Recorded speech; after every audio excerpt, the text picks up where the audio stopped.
তারকা খেলোয়াড়দের অহংকারের কারণেই বিশ্বকাপ জয়ের যাত্রায় ডুবতে পারে ফ্রান্স। মাঠের শক্তিতে লেস ব্লুজরা হট ফেভারিট হলেও কিলিয়ান এমবাপ্পে, উসমান দেমবেলে ও মাইকেল ওলিসেদের ভেতরের ইগো সমস্যা মাঠে নামার আগেই দলকে এক বড় অভ্যন্তরীণ সমস্যার মুখে দাঁড় করিয়ে দিয়েছে। বিশ্বকাপে দামামা বেজে উঠলেও ফরাসি শিবিরের প্রধান তারকারা যেন চলছেন পিকনিক মুডের মতো করে। নর্দার্ন আয়ারল্যান্ডের বিপক্ষে প্রীতি ম্যাচ খেলেই ব্যক্তিগত কারণ দেখিয়ে ক্যাম্প ছাড়েন এমবাপ্পে ও ওলিসে। স্প্যানিশ প্রেমিকার ডাকে এমবাপ্পে রিয়াল মাদ্রিদে উড়ে যাওয়া নিয়ে অসন্তুষ্টি দেখা গেছে দুইবারের বিশ্বজয়ী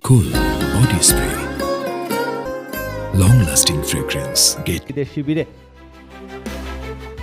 অধিনায়ক এমবাপ্পের বিরুদ্ধে সিনিয়র সতীর্থ এনগোলো কান্তের সাথে অসৌজন্য দেখানোর মতো গুরুতর অভিযোগও উঠেছে। মাঠের বাইরের এই ঔদ্ধত্যের পাশাপাশি দলের কৌশল নিয়ে ড্রেসিং রুমে তৈরি হয়েছে তীব্র মতবিরোধ, যা ফরাসি বিভিন্ন সংবাদ মাধ্যমের প্রতিবেদনে পরিষ্কারভাবে উঠে আসতে শুরু করেছে।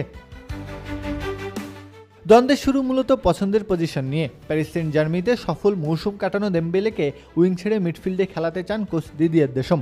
এতে ব্যালন ডিওরের দৌড়ে পিছিয়ে পড়ার শঙ্কায় মনক্ষুণ্ণ দেমবেলে সরাসরি এমবাপ্পেকে আক্রমণ করে বসেন এবং তাকে রক্ষণে মনোযোগ দেওয়ার উপদেশ দেন। সমস্যা আরও বাড়িয়েছে ম্যানচেস্টার সিটির তরুণ নাম্বার 10 রায়ান সেরকি। প্লেমেকার হিসেবে দুর্দান্ত হওয়া সত্ত্বেও দেমবেলে ও ওলিসিকে একাদশে জায়গা দিতে পুরো টুর্নামেন্টে হয়তো বেঞ্চেই কাটবে তার সময়। প্রতিভার এই অতি প্রাচুর্যই এখন ফরাসি কোচের জন্য এক বিশাল মাথা ব্যথার কারণ। রাশিয়া আর কাতারের বিশ্বকাপের পর এবার ফাইনালে জায়গা করে নেওয়ার লড়াইয়ে অন্যতম বড় নাম ফ্রান্সের। ইউরোপের অন্যতম সেরা দলটি স্বপ্ন দেখছে বিশ্বকাপ আবারও নিজেদের ঘরে নিয়ে আসার। মাঠের লড়াইয়ে নামার আগে ড্রেসিং রুমে শান্তি ফেরানো এখন কোচ দিদিয়ার দেশমের সামনে সবচেয়ে বড় চ্যালেঞ্জ। প্রত্যহ কাব্য, খেলা ৭১।